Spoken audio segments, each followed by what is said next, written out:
사도행전 13장 32절부터 41절까지 우리 함께 읽겠습니다. 우리도 조상들에게 주신 약속을 너희에게 전파하노니 곧 하나님이 예수를 일으키사 우리 자녀들에게 이 약속을 이루게 하셨다 함과 둘째 편에 기록한 바와 같이 너는 내 아들이라 오늘 너를 낳았다 하셨고 또 하나님께서 죽은 자 가운데서 그를 일으키사 다시 썩임을 당하지 않게 하실 것을 가르쳐 이르시되 내가 다윗의 거룩하고 믿부는 살을 너에게 주리라 하셨으며 또 다른 시편에 일렀을 때 주의 거룩한 자로 썩임을 당하지 않게 하시라 하셨느니라. 다윗은 당시에 하나님의 뜻을 따라 섬기다가 잠들어 그 조상들과 함께 묵혀 썩임을 당하였으되 하나님께서 살리신 이는 썩음을 당하지 아니하셨나니 그러므로 형제들아 너희가 알 것은 이 사람을 힘입어 죄사함을 너희에게 전하는 이것이며 또 모세의 율법으로 너희가 의롭다 하심을 얻지 못하던 모든 일에도 이 사람을 힘입어 믿는 자마다 의롭다 하심을 얻는 이것이라. 그런즉 너희는 선지자들을 통하여 말씀하신 것이 너희에게 미칠까 삼가라. 일렀으되 멀시하는 사람들아 너희는 놀라고 망하라. 내가 너희 때에 당하여 일을 행할 것이니 사람이 너희에게 일러줄지라도 도무지 믿지 못할 일이라 하였느니라. 사랑하는 주님 감사합니다. 이 엄중한 때에 우리가 주의 말씀을 듣습니다.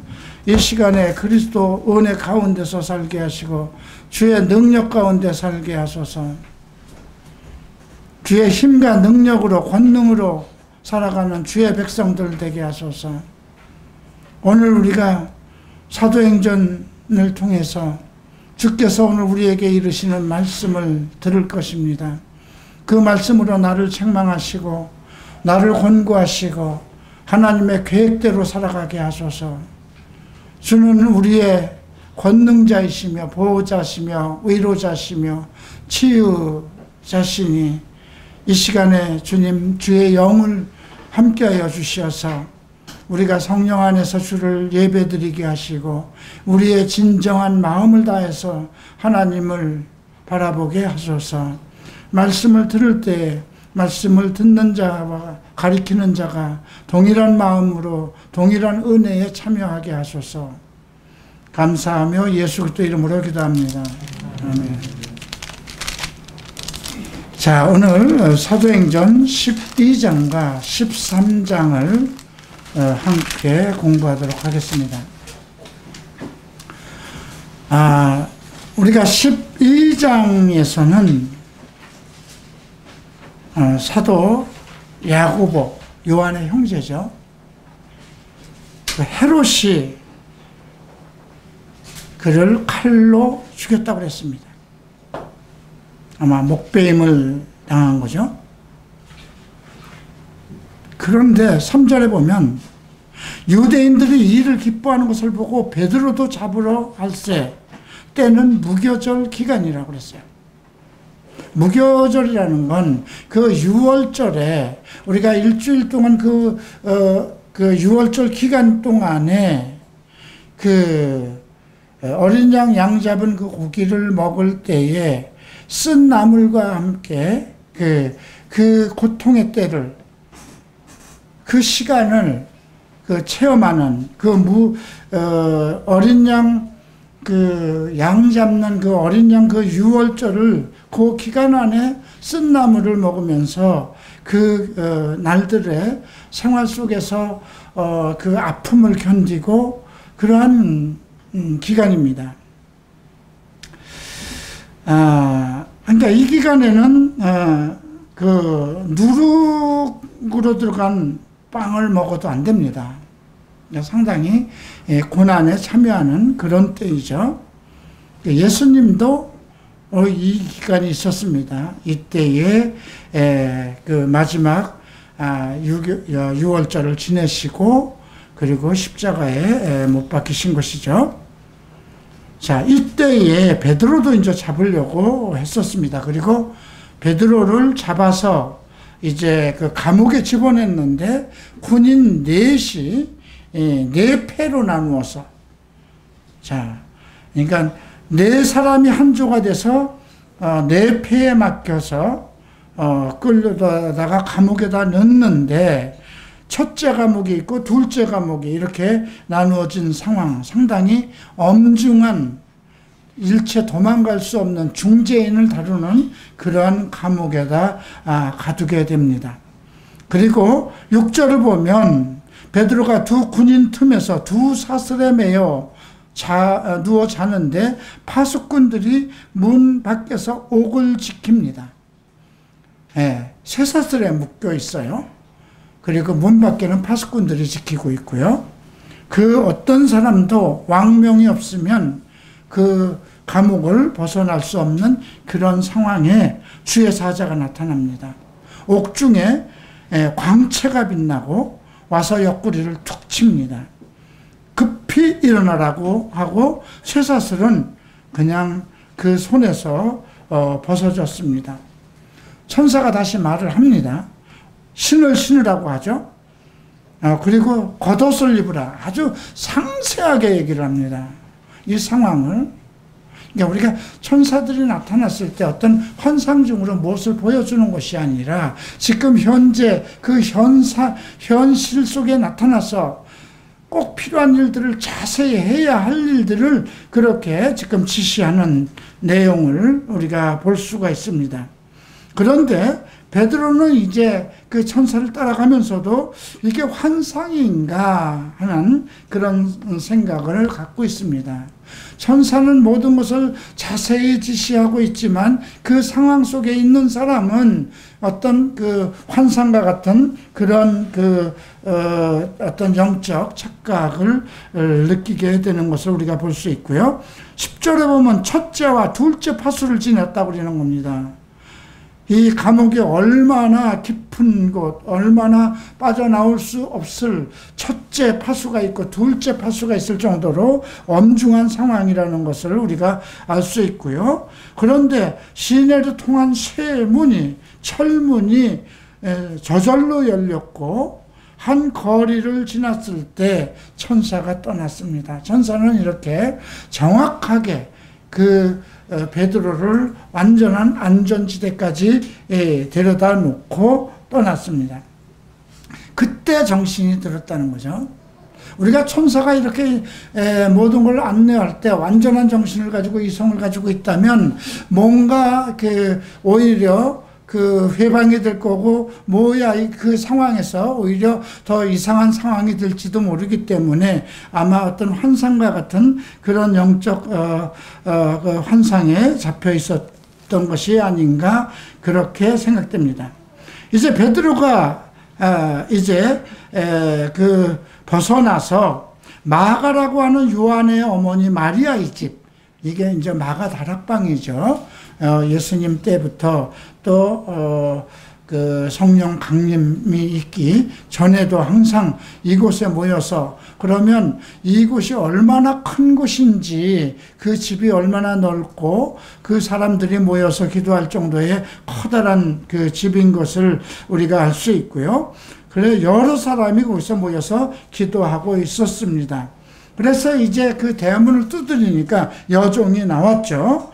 근데 베드로의 음성인 줄 알고 문을 미처 열지 못하고 베드로가 오구나 느끼는 순간 사람들한테 가서 베드로가 지금 문 밖에 와 있습니다. 그러니까 그 안에 있는 사람은 너 지금 미치지 않았느냐, 이런 상황이 일어났어요.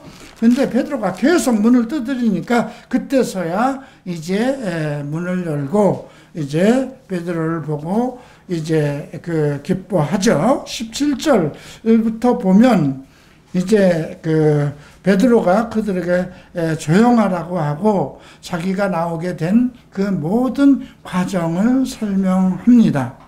네, 그런 상황에서 날이 새었어요. 그런데 이제 군인들은 어떻게 된 상황인지 모르는 거예요. 근데 감옥에 있던 베드로가 그냥 없어졌어요. 흔적도 없이.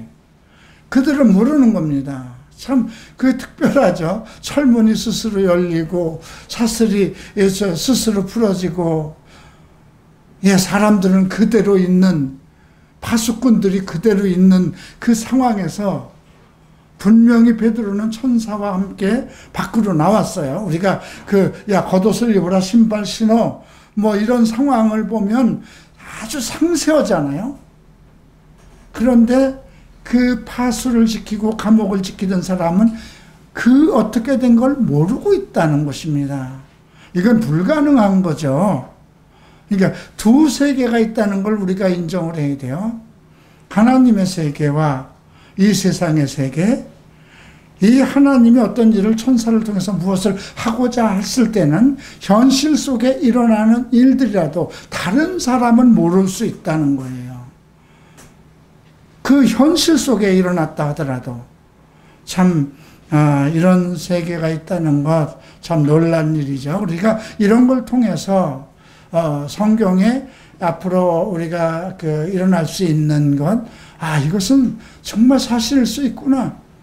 예수님께서 바다 위를 걸었던 그 이야기, 그런데 그 이야기만 있는 것이 아니라 베드로여 주여 주시거든 나를 부르소서 했을 때 베드로도 바다 위를 잠시 걸었다는 것입니다. 실질적인 근데 그게 베드로만 있었던 거 아니잖아요. 그 상황에 다른 제자들도 같이 타고 있는 상황이었잖아요. 그러니까 우리가 그런 모든 것, 영적 세계의 일은 정말 우리가 생각할 수 없는 불가사의한 그런 그 세계, 그 속에서 그 함께 있는 사람은 알 수 있는 그 상황에서 일이 일어난다는 것을 우리가 이해할 필요가 있습니다. 그런데 이제 그렇게 돼버리니까 헤롯이 파수꾼들을 신문하고 죽입니다. 자, 그리고 이제 헤롯은 유대를 떠나서 가이사라로 갔죠. 근데 이제 20절부터 25절 사이에 특별한 일이 생깁니다. 어떤 일이냐면 하나님께서 헤롯을 치십니다. 네. 어떤 상황으로, 어떤 방법으로 치시냐면, 그 당시 이제 투로와 시돈도, 그 지역이 있어서 그쪽은 또 다른 어떤 체제를 가지고 있는데, 그 시돈과 두로에 있는 그 사람들이 헤롯 왕국에 나는 양식을 먹어야 하는데, 헤롯이 너무 싫어하는 거예요.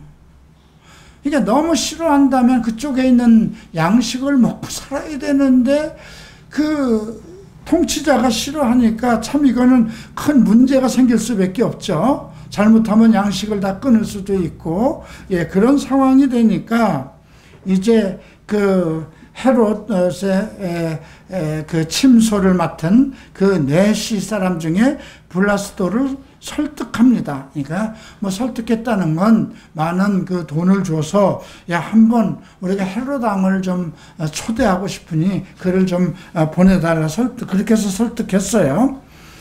근데 헤롯이 어떤 날을 택해서 왕복을 입고 단상에 앉아서 백성에게 연설을 합니다.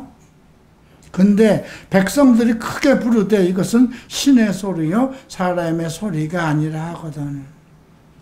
이 상황을 우리가 잘 생각할 때 과연 연설을 너무나 잘해서 하나님의 그 어떤 이건 신이다 할 정도의 그런 능력이 나타났을 것인지, 아니면 지금 그 모든 그 상황 속에서 아마 그 지도자가 얘기했을 거잖아요. 그죠?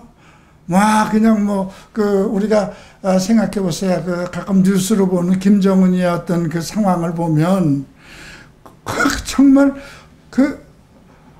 하나님보다도 예수님보다도 더 존경을 받잖아요. 막 꽃들을 달고 막 난리 법석을 떨고 박수를 치고 하는 것들을 보면, 근데 그들이 진정 그 마음에서 우러나서 하는 걸까요? 그거 저렇게 안 하면 죽임을 당하고 어떤 그런 상황이 절박한 상황이니까 그렇게 되겠죠.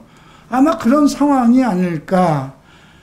또 어쩌면 하나님께서 그 입술을 열어서 엄청난 어떤 능력을 발휘하는 설교를 할 수 있도록 하지 않았을까? 두 가지입니다. 이제 백성들은 야 이건 신의 소리다, 사람의 소리가 아니다 할 정도로 이제 막 그 헤롯을 충동시키고 막 대단하게 박수를 치고 했을 때 헤롯의 영광을 하나님께 돌리지 아니하므로 주의 사자가 고치니 머리에 벌레가 먹어서 죽었다고 했습니다.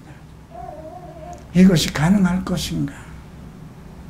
벌레는 원래부터 그 몸속에 있었던 것인지, 그 순간에 벌레가 생기게 했던 것인지, 그것도 하실 수 있어요. 그 순간에 벌레가 생기게 할 수도 있는 겁니다. 오늘 이런 세세한 그 내용이 성경에 기록되어 있다는 건 의사 누가가 기록한 겁니다. 의사는 관찰력을 가지고 있어요. 그래서 이 누가복음을 쓴 누가가 지금 세세하게 모든 상황을 확신하면서 이 글을 쓴 겁니다. 그래서 오늘 우리에게 이런 글을 읽게 할 때 우리가 생각해야 되는 것은, 이게 사실적인 일이지만 하나님은 무엇이든지 하실 수 있구나. 우리의 삶의 공간에서 지금 무엇을 하시고자 하면 지금도 하실 수 있다는 것입니다. 다른 사람이 헤롯의 머리에 벌레가 먹었는지 어떻게 알겠어요? 그 사람들이 막 신의 소리다, 사람의 소리가 아니다 하고 막 박수를 치고 열광을 할 때 그 헤롯은 얼마나 기뻐했겠습니까? 그죠? 그 순간 머리에 벌레가 생겨서 벌레에게 먹혀 죽였다는 것은, 이건 참, 그런데 24절에는 하나님의 말씀은 흥황하여 더하가더라. 지금 이 상황 속에서 하나님의 말씀은 더욱 흥황한다는, 더욱 그냥 그 하나님의 백성들 속에서 열정적으로 사모하고, 그런 말씀 운동이 일어났다는 것입니다. 그런데 이런 내용을 이제 우리가 그 13장에서도 또 보는데요. 13장 52절 봅니다. 제자들은 기쁨과 성령이 충만하더라. 지금 이 상황, 이제 12장과 13장 전체를 보면 이 세상 속에서의 교회, 그리고 그 교회를 이끌어가는 지도자들, 이 세상은 여전히 이 교회를 압박하고 있고, 그러니까 헤롯 정부와 또 유태인의 그 유태교 공동체. 근데 우리가 생각해 볼 것은, 성령 강림 오순절날 성령이 강림해서 지금 예루살렘의 그 성전이 펄칵 뒤집혔어요. 그죠? 오순절날 세계 각국에서 온 15나라에서 온 그 많은 개종한 유태인들 속에서 성령 강림이 일어나고, 그들 속에서 15날의 말로 퍼지고 안진뱅이를 일으키고, 이런 이 기적들로 인해서 예루살렘과 유다가 벌컥 뒤집혔어요. 그런 속에서도 헤롯은 야고보를 죽였습니다. 그리고 야고보를 죽일 때 유대인들이 너무 좋아했다는 것입니다. 정치적인 상황, 종교적인 상황, 사회적인 상황이 맞물려 있습니다.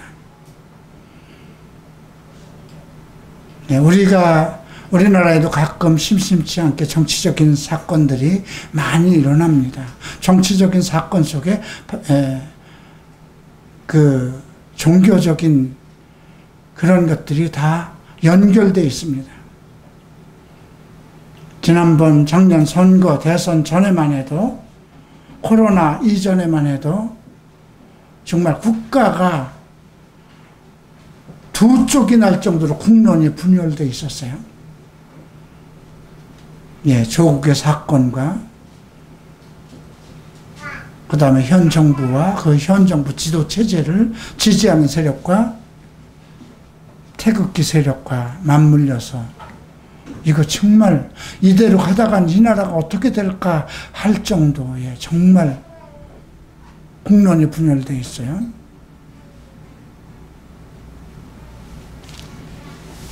그리고 코로나가 발병돼서 그런 국론 분열된 논리를 펼 수 없는 그 상황으로 딱 돼버렸어요. 그죠?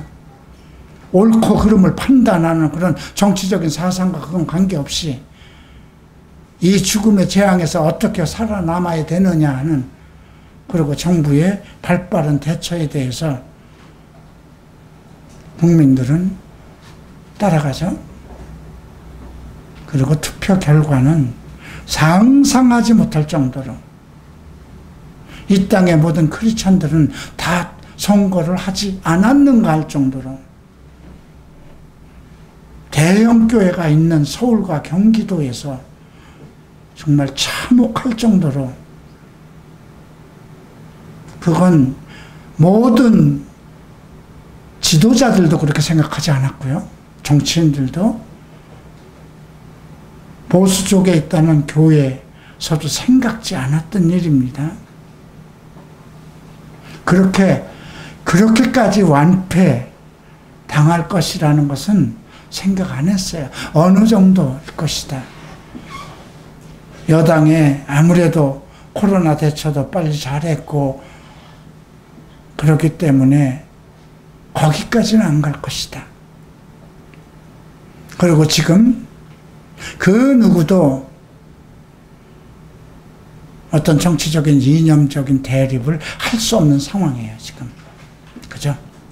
일방적인 어떤 그 정책과 이것에 끌려갈 수밖에 없어요. 할 말이 없어요.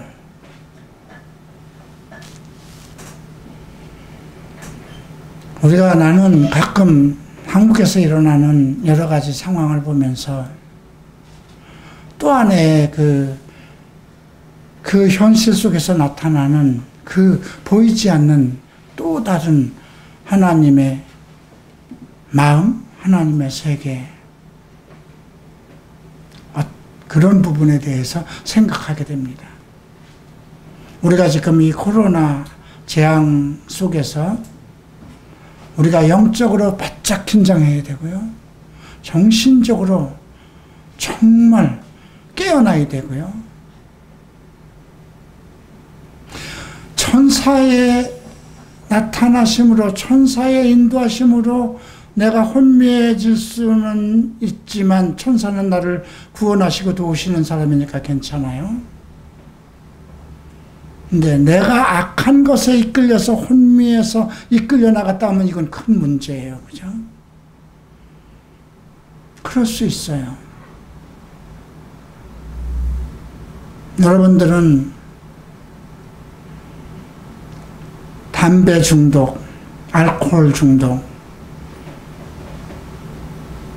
아니면 스마트폰 중독, 성 중독, 포르노 중독, 동성애 중독에 한번 빠져봤나요? 담배 중독이 들린 사람은요, 예배 드리러 11시에 왔어도 그 짧은 몇 분 사이에라도 예배 시작되기 전에 담배 피고 들어와야만 돼요. 나도 그랬으니까요. 어떤 포르노 중독이나 스마트폰 중독이 되어 있는 사람은 어떤 상황에도 그걸 안 보면 못 견뎌요. 금단현상이 일어나서. 동성애 매력에 빠져서 사로잡힌 사람은요, 이 엄중한 사이에도 나를 즐겁게 할 수 있는 사람이 연락이 오면 안 나갈 수가 없어요. 부모도 못 먹어요.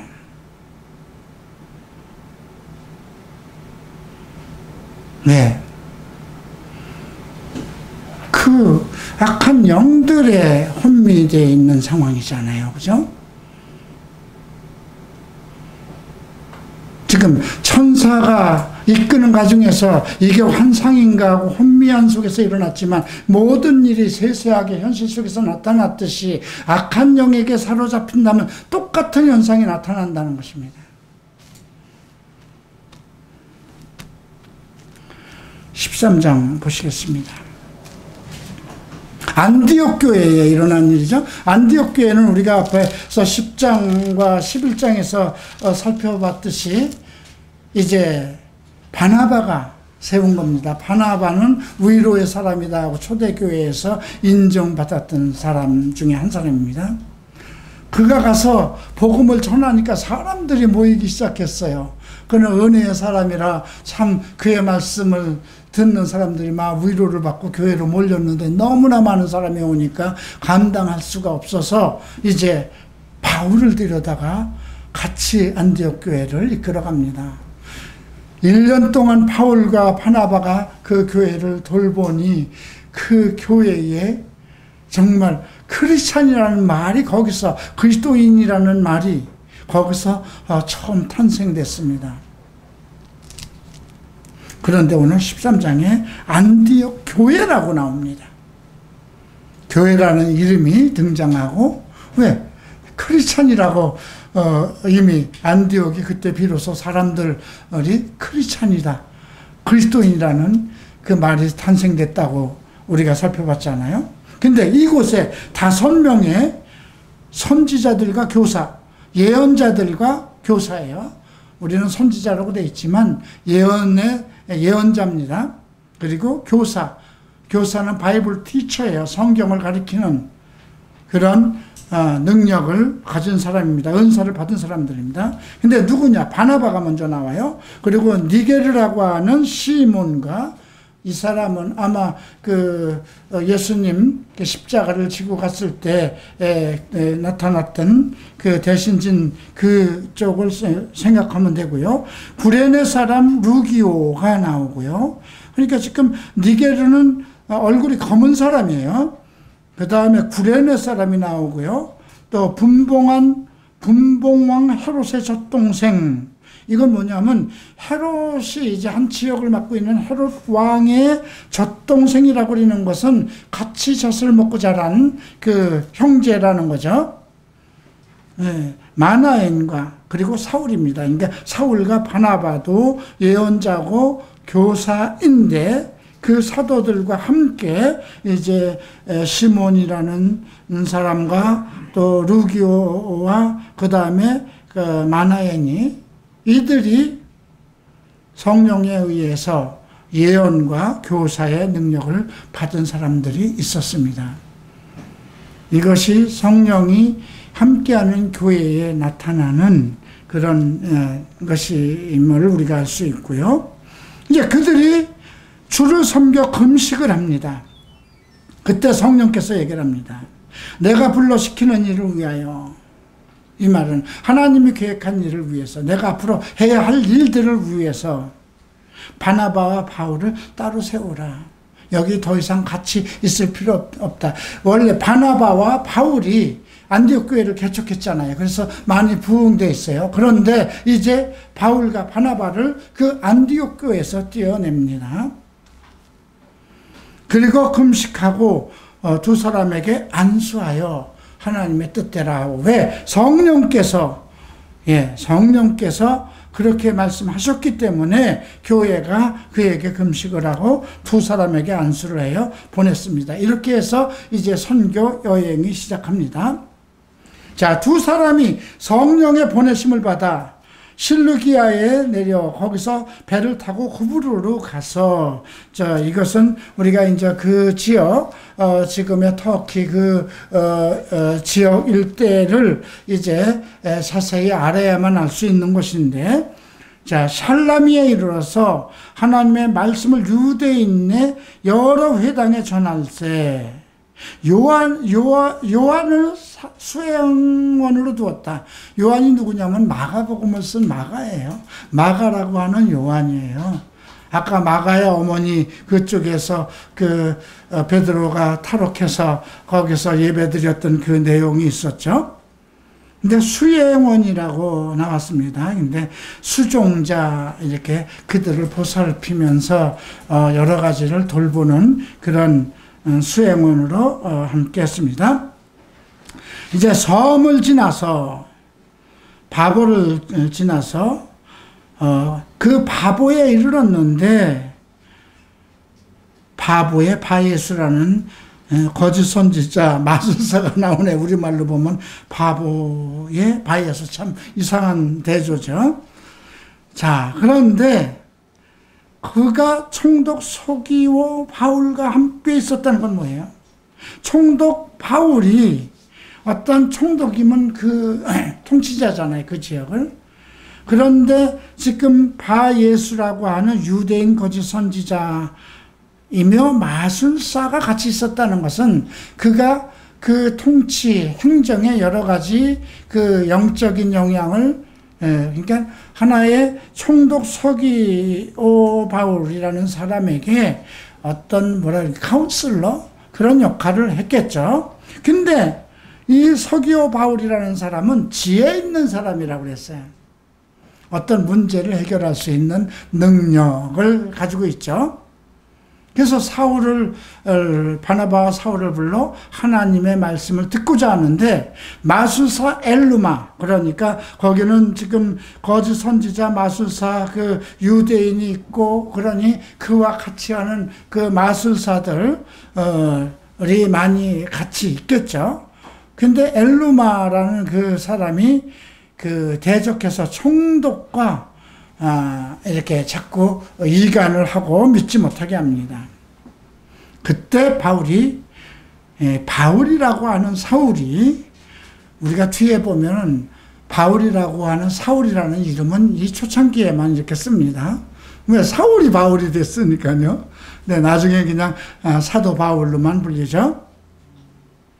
성령이 충만하여 그를 주목하고, 모든 거짓과 악행이 거듭한 자요, 마귀 자식이요, 모든 의의 원수요, 주의 바른 길을 굽게 하기를 그치지 아니겠느냐.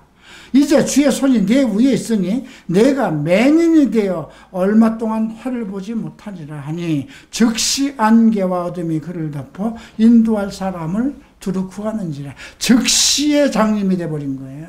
얼마 동안 해를 보지 못할 것이라는 거죠. 근데 성령이 충만해서, 무서운 일이죠.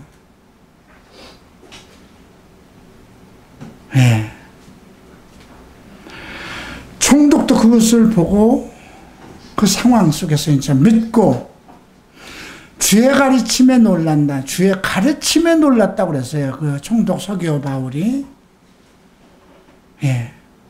우리가 주의 가르침이라는 것은, 이런 거 귀신을 쫓아가는 것도 이게 주의 가르침인가? 이렇게 생각하는데, 우리가 요한 1서를 보면 예수는 마귀의 일을 멸하러 오셨다고 기록되어 있거든요. 그리고 복음서를 보면 예수님이 마귀 들린 사람을 만날 때마다 마귀를 쫓아냈어요. 그죠?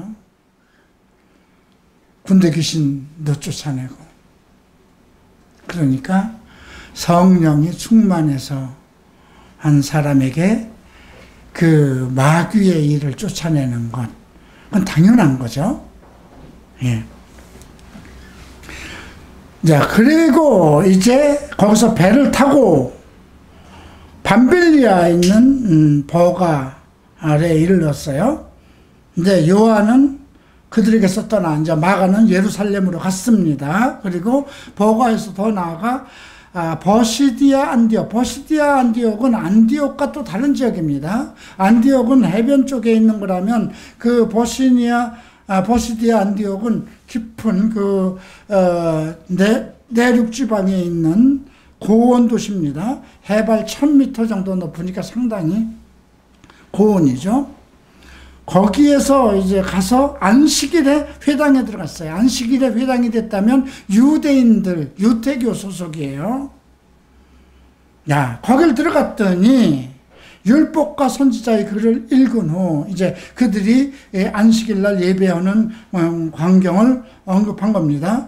회당장들이 사람을 보내어 물어 이르되 형제들아 만일 백성을 권할 말이 있거든 말하라. 이 회당은 좀 특별한, 그리고 회당장이 상당히 어떤 지혜 있는 사람이었어요.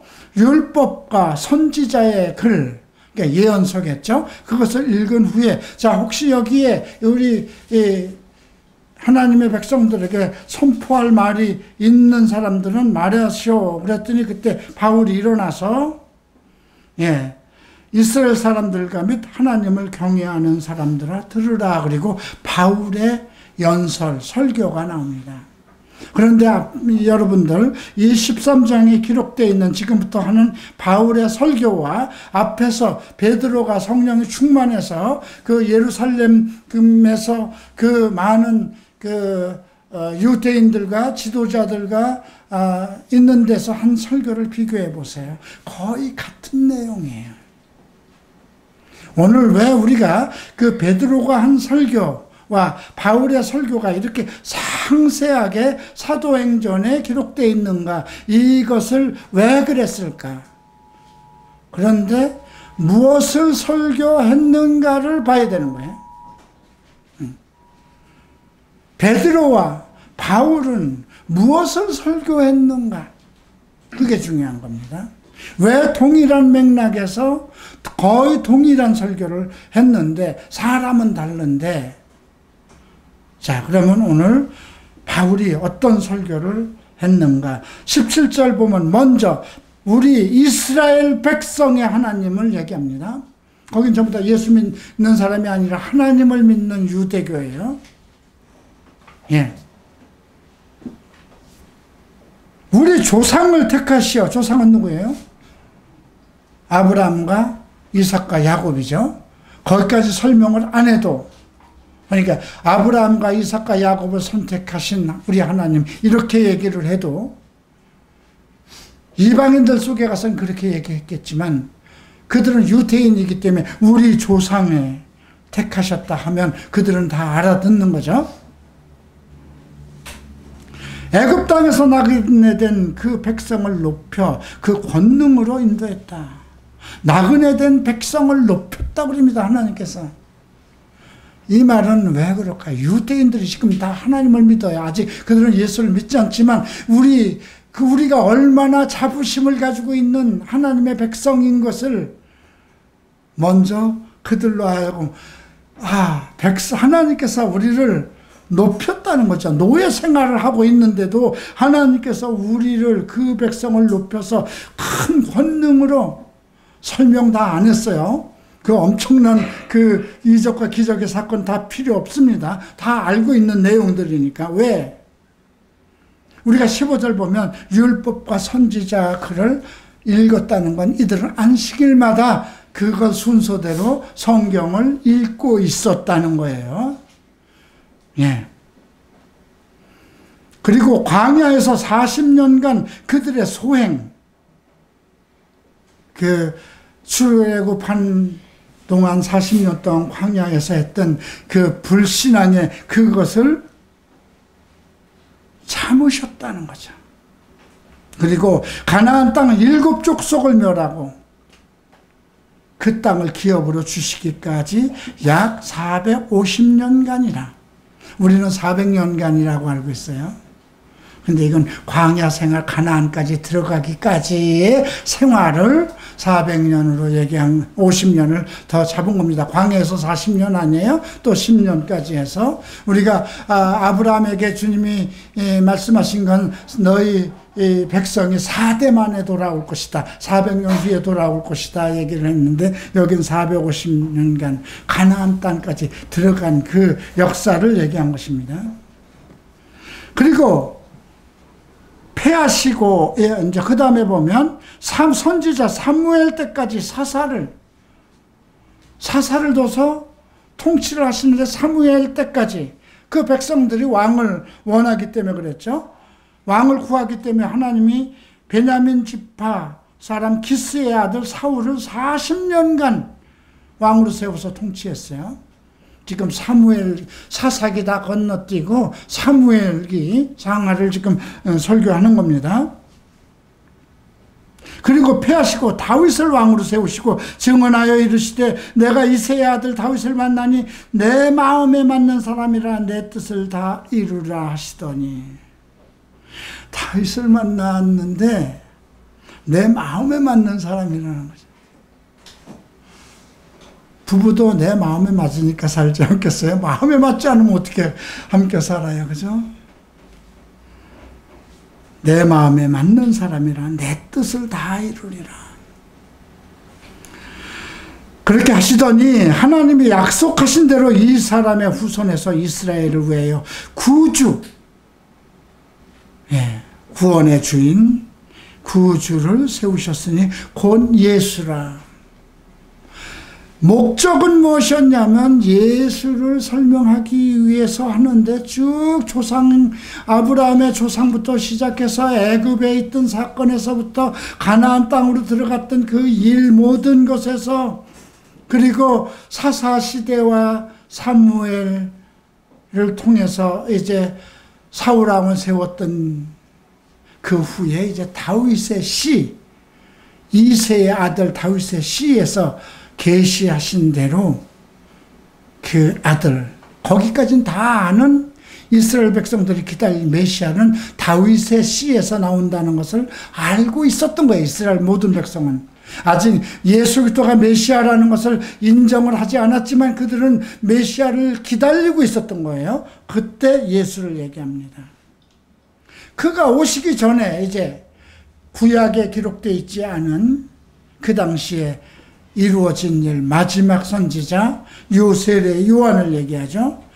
요한이 먼저 회개의 세례를 이스라엘 모든 백성에게 전파하고, 요한이 달려갈 길을 마칠 때에 말하되 너희가 나를 누구로 생각하느냐, 나는 그리스도가 아니라 내 뒤에 오시는 이가 있으니 그는 그 발에 나는 그의 신발끈을 풀기도 감당하지 못하리라. 요한이 그 이스라엘 백성 모든 사람을 모아놓고 세례를 베풀었으나 그가 얘기하면서 나는 선지자도 아니다. 나는 광야에 외치는 자의 소리요. 나는 내 뒤에 오시는 자 그분이 있는데 그분은 예수인데 나는 그 사람의 신발끈 정도를 묶을 수도 없는 그런 무가치한 존재다. 이것을 그대로 언급합니다. 그때 이미 사복음서가 기록되어 있을까? 아니에요. 그들이 본 그 내용들이 마음속에서 그 성경, 그 교회에 설립되어 있는 그 교회에서 그런 것을 증거할 때 이어가는 하나님의 말씀이라고 생각하면 돼요. 자, 26절 보죠. 형제들아, 아브라함의 후손과 너희 중 하나님을 경외하는 사람들아 그럽니다. 아브라함의 설교는 그 대상을 형제들이라고 아브라함의 후손이라고 합니다. 그런 자부심을 가지고 있으니까요. 그런데 너희 중에 하나님을 경외하는 사람들, 왜 이방인들도 개종하고 그들의 속에 들어온 사람이 있으니까요. 이 구원의 말씀을 우리에게 보내주셨거든. 예수를 얘기하는데 예수를 보내주셨다고 하지 않고 구원의 말씀을 우리에게, 구원의 복음이죠. 우리에게 주셨거늘 예루살렘에 사는 자들과 그들 관리들이 예수와 및 안식일마다 외우는 선지자들의 말을 알지 못하므로 회당에선 반드시 율법과 선지자의 글을 외워야 됐었던 거예요. 그런데 그걸 알지 못하고 외운 거예요. 여러분 아마 기존 교회 다닐 때마다 사도신경 외웠죠. 주기도문 외우고 그 말 뜻이 무엇인지 모르고 그냥 교회에서 예배 때마다 그걸 암송해야 되니까 외우는 거잖아요. 그런 상황이에요. 유대인들도 그걸 알지 못했기 때문에 예수를 정죄하여 선지자들의 말을 응하게 하였도다. 선지자들의 말을 응한다는 예수를 이미 구약에서 이미 선지자를 통해서 그를 못 박아 죽을 것에 대한 모든 다윗의 시에도 나오고 이사야에도 나오고 다 그 선지자들 글 속에 있는데 그 말씀을 못 알아들었다기 때문에 죽일 죄를 하나도 찾지 못하였으나 빌라도에게 죽여달라고 하였으니, 죄가 없다고, 나는 죄를 찾지 못했다고 빌라도가 얘기했는데도 죽여달라고 우리는 바라바가 낫다, 강도를 살려라, 그렇게 소리쳤잖아요. 29절 보면 성경의 글을 가리켜 기록한 말씀을 다 응하게 한 것이라.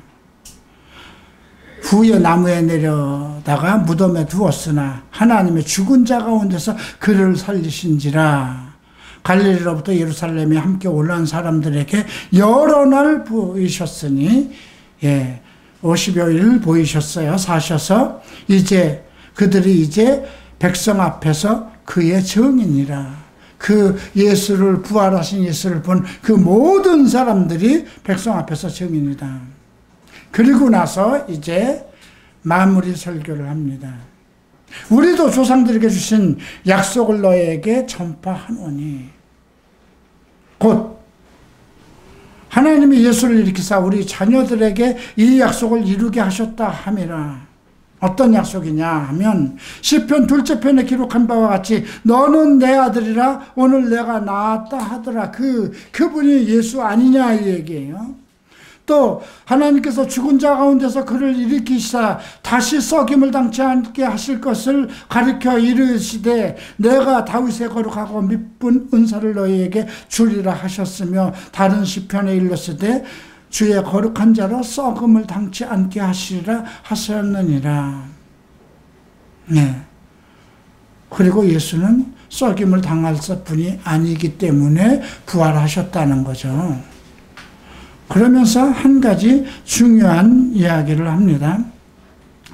다윗은 당시 하나님의 뜻을 따라 섬기다 잠들어 그 조상들과 함께 묻혀 썩임을 당하고, 참 다윗이라고 그러면 이스라엘 백성들 속에는 아브라함, 모세, 다윗 이렇게 이어가는 다윗의 씨에서 메시아가 온다고 했기 때문에 그들 마음속에는 그 다윗이 살아있는 자처럼 느껴지는 존재거든요.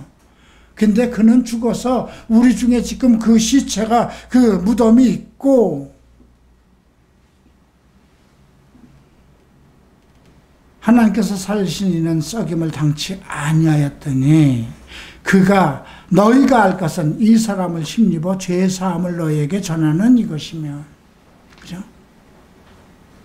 그 사람을 힘입어 죄사함, 이 말은 뭐예요? 이스라엘 백성은 자기들이 죄인이라는 생각을 하나도 안 가지고 있어요. 자기네들은 의인이라는 생각을 가지고 있어요. 왜? 하나님이 택하셨고 율법을 주셨고 율법을 지키고 살고 하나님께 예배드리기 때문에 자기는 의인이라는 겁니다. 지금 이 땅에 있는 모든 하나님께 예배드리는 모든 사람들이 나는 의인이다, 하나님의 사람이다 생각하듯이, 비록 그들이 집에서 술을 먹고 담배를 피고 음행을 하고 더러운 짓을 하고, 그래도 그들은 예배드리면서 나는 하나님의 사람이다, 의인이다, 죄인이 아니다는 의식을 가지고 있듯이,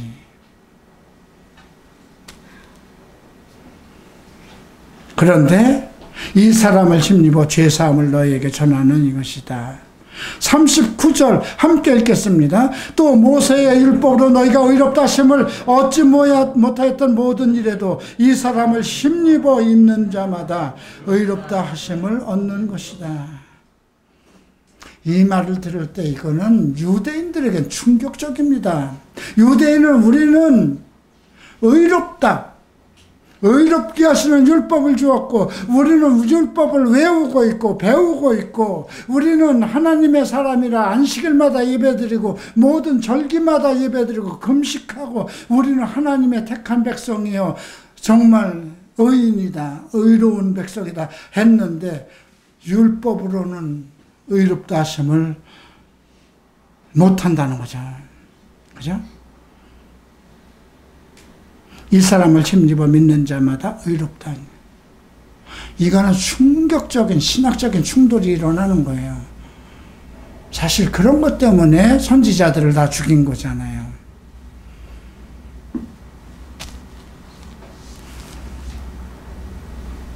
그런즉 너희는 선지자들에게 통하여 말씀하신 것이 너희에게 미칠까 삼가하라. 선지자들을 통해서 이미 말씀하신 그 모든 것, 그것이 너희에게 미칠 것이다. 어떤 말이냐? 보라, 멸시하는 사람들아, 너희는 놀라고 멸망하리라.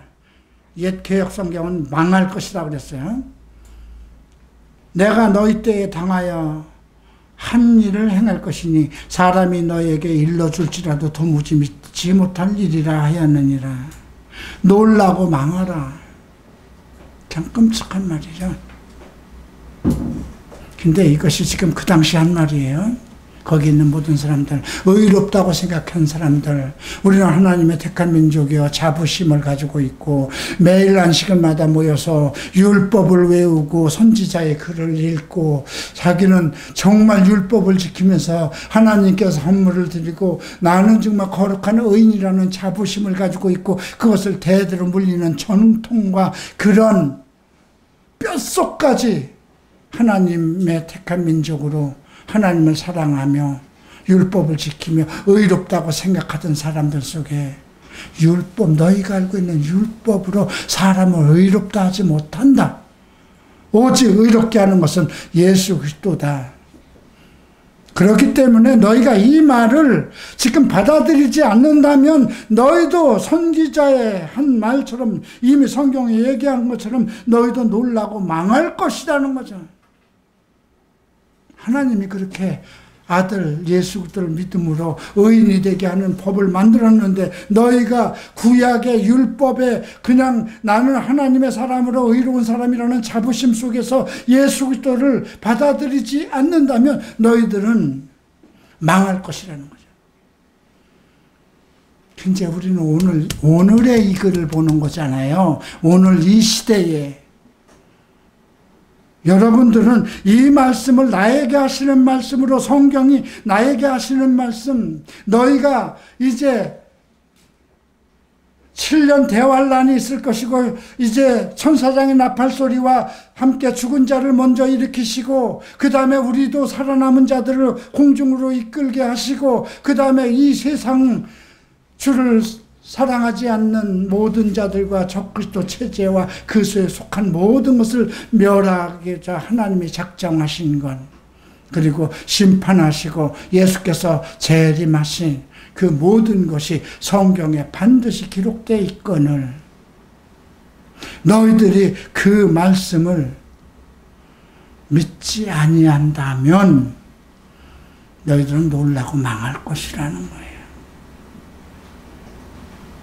우리가 율법으로 의롭게 되지 못하고 오직 예수 그리스도로 말미암아 의롭게 된다는 건 알아요. 그렇기 때문에 여러분들이 율법을 믿지 않고 예수를 믿었어요. 근데 예수를 믿으면서도 그 다음에 선지자들을 통해서 사도들을 통해서 우리에게 주신 그 모든 말씀을 헛된 걸로 생각하고 믿지 않고 세상을 따라간다면 너희가 하나님을 믿는다 하더라도 너희가 예수 그리스도 안에 성도라 할지라도 너희는 놀라고 망하라는 거예요.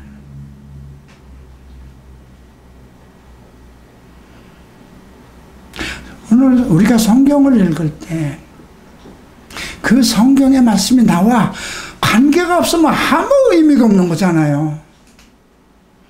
여러분들이 이 말씀과 관계없이 그냥 예배만 드리고 찬송이 좋아서 막 모여서 소리쳐 기도하는 것이 좋아서 그리고 그냥 목사가 등어리 귀에 정말 달콤한 소리 등어리 긁어주는 설교가 너무 좋아서 왔다면 여러분들이 우리가 절간에 가서 절을 백배하고 불경을 듣고 그것과 뭐가 다르냐 이거야. 앞에서 말씀을 주셨다고 그랬잖아요. 예수 구원자 예수를 주었는데 그분이 구원의 말씀이라는 겁니다. 무엇에 대한 구원일까요? 세상에 빠져 있는 우리를 구원하는 겁니다. 악하고 더러운 귀신들에게 눌려 있는 우리의 영혼을 구원하는 것입니다. 여러분들은 귀신에 대해서 어떻게 생각할까요? 귀신에 대한 생각을, 귀신은 문화와 정치와 경제와 과학에 따라서 또 다르게 적용되는 거거든요. 그 사람을 사로잡고 있는 것, 그 사람으로 올바른 길을 살지 못하게 하고 더럽고 악한 것을 즐기게 하는 것, 그것이 사탄의 영이고 귀신이거든요. 예수의 사람들도 그리스도를 알지 못하고 그러면 미혹한 영들이 역사해서 미혹시키는 영이라고 그랬어요. 잘못된 영들이 역사해서 그런 것을 정당화하고, 그러니까 지금 이 세상 교회 중에는 동성애도 잘못된 것이 아니다, 타고난 것이다 하고 거기 모여서 주일마다 예배드리는 교회가 지금 막 생기고 한국에도 있잖아요. 그죠? 그러면서도 그들이 얘기하는 알코올 중독은 안 돼, 술 너무 그렇게 마셔, 그거는 죄야, 그들은 그렇게 얘기하겠죠. 그러니까 오늘 우리가 말씀을 들을 때 이 말씀이 구약의 지금 이 시대에 유대인들에게 하는, 하나님을 믿는 유대인들에게 하는 것이 아니라 나에게 하는 말씀이구나를 받아들인다면 깨어질 수밖에 없잖아요. 심령이. 아, 이건 나한테 하시는 말씀이구나.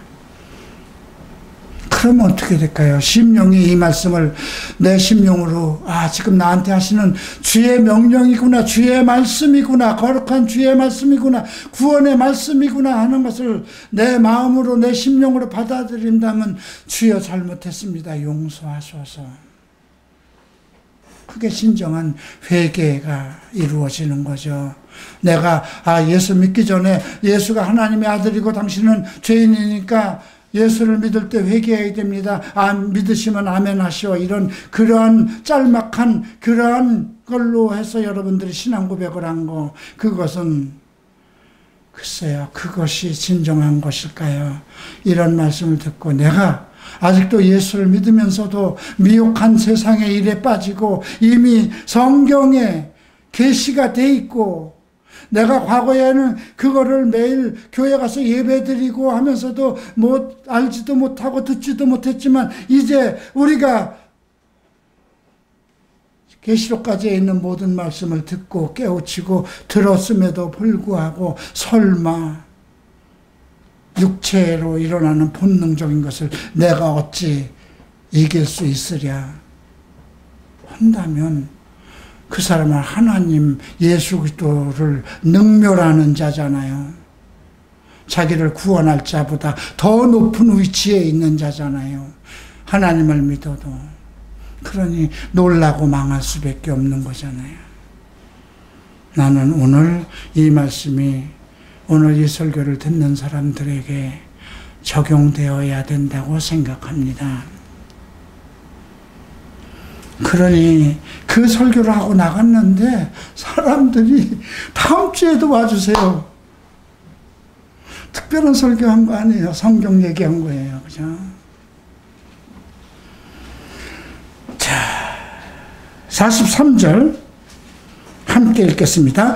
회당의 모임이 끝난 후에 유대인과 유대교회에 입교한 경건한 사람들이 많이 바울과 바나바를 따르니 두 사도가 더불어 말하고 항상 하나님의 은혜 가운데 있으라.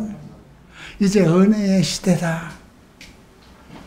율법의 시대가 아니라 이제 은혜 가운데. 그것이 뭐냐? 예수 그리스도를 하나님이 나의 죄를 위해서 내어주셨고, 그게 그리스도의 은혜요 사랑이요, 그 속에 있으라는 거죠.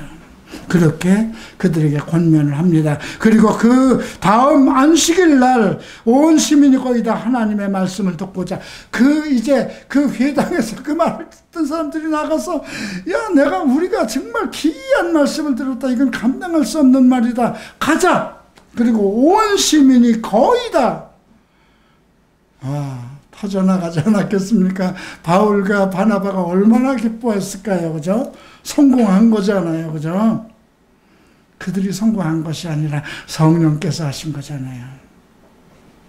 유대인들이 그 무리를 보고 시기가 가득하여 항상 흑암과 빛과 어둠의 세력은 항상 충돌되는 것입니다. 대한민국이 주님의 날이 오시기까지는 이 두 가지 흑암의 세력들이 중단되는 건 아닙니다.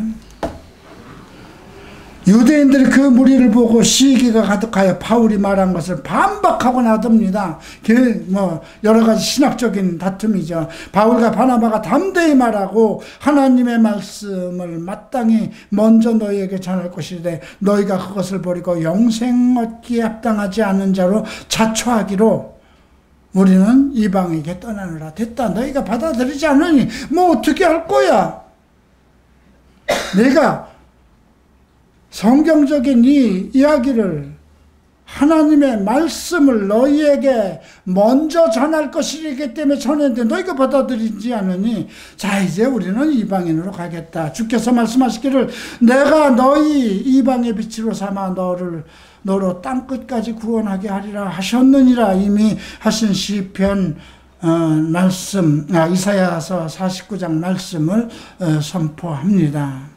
그리고 반대로 그 이방인들은 너무 기뻐하는 거예요. 우리도 지금 이제 구원을 받아서 하나님의 자녀가 된다는 그 기쁨, 자기네들은 유대인들에게 멸시받는 그러한 죄인으로 살았는데 이제 누구나 그리스도를 믿으면 하나님의 자녀가 된다는 그 기쁨 속에, 그래서 어떻게 합니까? 이방인들은 듣고 기뻐하여 하나님의 말씀을 찬송하며 영생을 주시기로 작정된 자는 다 믿는 거죠. 영생을 주시기로. 자, 영생의 정의는 요한복음 17장 3절에서 영생은 참 하나님과 그의 보내신 자 예수 그리스도를 아는 것이라는 거죠. 그런데 유대인들 속에 경건한 귀부인들 또 신의 유력자들을 선동하여 바울과 바나바를 핍박합니다. 왜? 그들은 경제적으로 정치적으로 실권을 가지고 있으니까 그들을 선동해서 저거 따르면 우리가 전부 다 이상하게 될 것입니다. 그렇게 선동하는 거죠. 그래서 할 수 없이 그들이 신발을 벗어서 땅에다 먼지를 털면서 이고니온으로 갑니다. 그래도 제자들은 기쁨과 성령으로 충만함을 얻습니다. 이 속에서 우리가 하나님이 함께 하시는 교회는 계속 세상 속에서 핍박을 받고 쫓겨다니면서도 하나님의 말씀으로 왕성하고 기쁨과 성령의 충만함이 함께 하는구나 하는 것을 배울 수 있습니다.